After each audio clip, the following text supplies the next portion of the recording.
Meghan, the Duchess of Sussex, made headlines with her very first podcast appearance. I just threw up a little in my mouth. Of all things, this is making me emotional. I have full body chills right now. Honestly, I felt physically sick watching that clip. This is exactly the kind of drama we get when the first black woman joins the royal family. She's an American now, part of British royalty, an entrepreneur, a writer, an actress. Yet despite all that, she never seems to stop complaining. I keep trying to find something likable about her, but it's nearly impossible. I just can't tolerate her. She comes off as incredibly fake. And if you don't like her, don't blame yourself. It's probably because she's just that unlikable. Several young women who worked under her ended up quitting in tears, completely worn down by her behavior. She was reportedly harsh and unpleasant. It's like she has the opposite of the it factor. And strangely enough, she's actually good at that. So was Meghan Markle's tear-filled podcast a genuine emotional moment, or just another calculated move? Back when she was promoting Suits, she joked with a photographer about being able to cry on command. Left eye, go. And sure enough, a single tear trickled down her cheek, followed by her laughing, clearly impressed with herself for pulling it off. Even during Queen Elizabeth's funeral, if you look closely, the only eye shedding tears is, you guessed it, the one she says she can control on cue. Recently, the Duchess opened up in what she called a heartfelt conversation, revealing parts of her private life. But not everyone is buying what she's selling. Many find her words not just annoying, but downright cringeworthy. How often do you hear someone insist they're the happiest they've ever been in life? Honestly, the whole thing feels scripted. This isn't real life, it's Meghan Markle's stage, and we're all supposed to play along. She excitedly shared, and I found an old report card from my time at Hollywood Schoolhouse. I must have been around Archie's age. Then came the over-the-top reaction, oh my God, oh my God. Honestly, the whole thing just felt so staged, like she was trying way too hard to seem genuine. In her very first podcast appearance as a guest on the Jamie Kern-Lima show, Meghan opened up about motherhood and life in the public eye.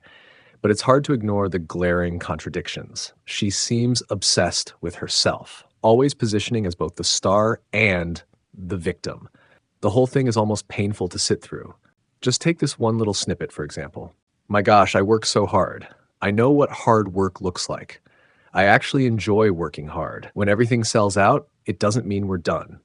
It means we're already working on restocking, planning the next SKUs, figuring out timelines, writing newsletters, drafting social media captions, making sure it all aligns. And what's the cadence of it all? It's almost laughable, as if her biggest hardship is juggling Instagram captions and wardrobe decisions.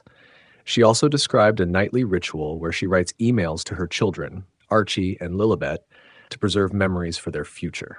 I created these email addresses for the kids. Almost every night before bed, I send them a note, like, here's your little report card from today. You said the funniest thing this morning. Here's a picture of you two at breakfast. Or even, I have full body chills right now just thinking about your lives, and here's every moment captured for you. Again, it's hard not to wonder, is this genuine love or just another performance meant for the spotlight?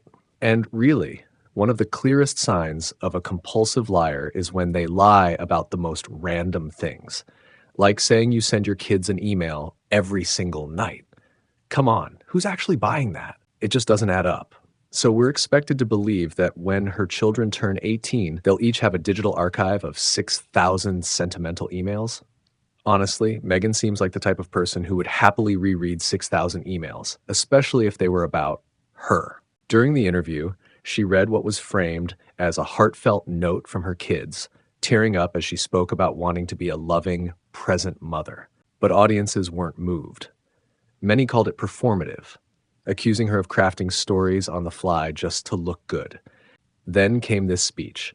You have to prove that you're pretty enough, prove that you're smart enough, prove you're a good wife, a good friend. And I just thought, I'm done with that because I know I'm a great mom. I know I'm a great wife. I know what kind of person I am. I know how I show up. I'm a great mom. I'm a great wife. I'm a great friend. I'm also incredibly modest. Seriously? The irony of calling yourself modest while stacking compliments on yourself is something else. Why does it always feel like she's trying to sell herself to us? It screams of deep insecurity, masked as confidence. Not everyone was buying the act. Megyn Kelly tore into her, branding Meghan a textbook narcissist, someone who allegedly plotted her way into royalty and has since been squeezing every drop of fame and sympathy from it. She's irrelevant. She married for status. That's clear. She bagged her prince. It was her plan from the beginning. She couldn't believe her luck. There was even chatter online from people who claimed to know her ex-husband. One source said Meghan had a vision board with Prince Harry on it before she even met him. And Twitter had a field day, mocking how she managed to say me 54 times in one single speech. Because nothing says humility quite like counting how often you talk about yourself. She's clearly on a mission to climb social ladders, seeking out powerful, high-profile women and subtly signaling, I outrank you. I'm royalty. You should want to be in my circle. And now there's fresh controversy. The author of Pearl Power has accused Meghan of copying her children's book. So what's the move here? Because on Jamie Kern-Lima's podcast, we're told Meghan is saving the world, including rescuing women from sex trafficking, simply by wearing a pair of jeans. Then came The View, where the hosts couldn't help but mock Meghan for signing a jar of homemade jam with Her Royal Highness, the Duchess of Sussex. Seriously, no one comes out of this looking great. Sure, it's a little cringe to sign a personal gift with your royal title, but it might be even more cringe that Prince William is apparently counting the days until he's king just so he can strip her of that title. I mean, I would never sign anything Her Royal, but I almost want her to send me something just so I can get that HRH. Alyssa Farah Griffin called the jam labeling moment a little cringe, while Whoopi Goldberg just rolled her eyes and said, wake me up when you're done. Even Sunny Hostin, who pointed out the title is technically still Meghan's, admitted that scrawling it on jam jars feels more like a performance than a private moment. And then Meghan throws in this line, and H, he just loves me so much. If you're a fan of royal drama, buckle up, because Meghan finally let slip why she and Prince Harry call each other M and H. He didn't want anyone knowing who I was dating, so it became just initials. It's stuck. It's stuck. It's stuck. Yeah, yeah.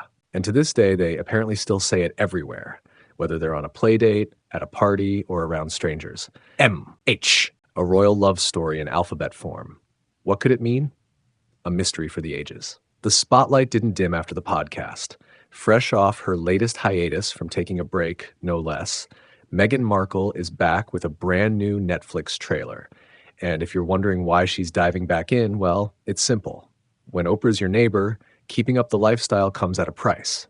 You've got to bring in the cash somehow. So Meghan and Harry inked a massive deal with Netflix. Some say they traded royal ties for Hollywood contracts. UK critics didn't hold back. They slammed the series as self-indulgent, packed with complaints, and dripping with ego. Each episode, they claimed, felt more like a self-congratulatory monologue than a meaningful story.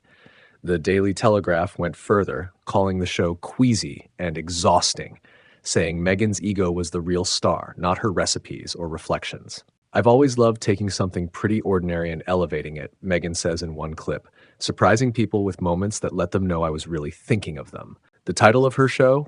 Love Meghan. Love for what exactly? To watch her bake a pie? Each scene seems designed to show her as humble, with soft giggles, a quiet tone, a demure smile. But let's be real, creating an entire show about yourself isn't exactly modest. American reactions weren't much warmer. One celebrity chef even claimed Netflix threatened legal action after he called the series fake, forced, and downright painful to watch. Insiders say the series underperformed, and while a second season was greenlit, it may have been more about fulfilling contracts than genuine excitement. Even some of her loyal fans admitted the show felt strange. Like every segment was less about connecting and more about curating. As one royal reporter put it, it's like Meghan interviewing Meghan, with guest appearances. Not quite the relatable, refreshing content we were promised. Meghan Markle. Everyone's been curious about what she's up to lately. When she first launched her Spotify series with a $25 million deal in tow, it didn't take long for Spotify to regret it. The series was filled with scripted nonsense, feminist rhetoric, mostly. It was like, what exactly are we listening to here? In her debut episode, she talks about how, when she was a little girl, her teacher asked her to write about her dream wedding. And Meghan's response? Why do women have to think about their wedding? Who really wants to listen to a podcast full of that kind of preachy feminist talk? It was almost painful to sit through. But behind the scenes, things aren't as rosy as she projects. Alleged ex-staffers have painted a much darker picture of what it's like working with Meghan. When she started her company, rumors from Montecito began circulating about how she's impossible to work for, a total nightmare backstage. Some even describe her as a demon with occasional outbursts of rage. They recall her screaming at and belittling support staff, both in London and Montecito. There's talk of high turnover and murmurs of a toxic work environment, which is in stark contrast to the compassionate image she tries to project in front of the camera. So, was Meghan's Tearful podcast interview a genuine moment of vulnerability, or was it just another calculated move to keep the spotlight on her? Look, I used to be a fan of Suits, so I'm not out to get her. But let's be honest, she's starting to overdo the everything is love and light routine, just like Katy Perry does. What do you think? Drop your thoughts in the comments, and I'll catch you tomorrow with another video.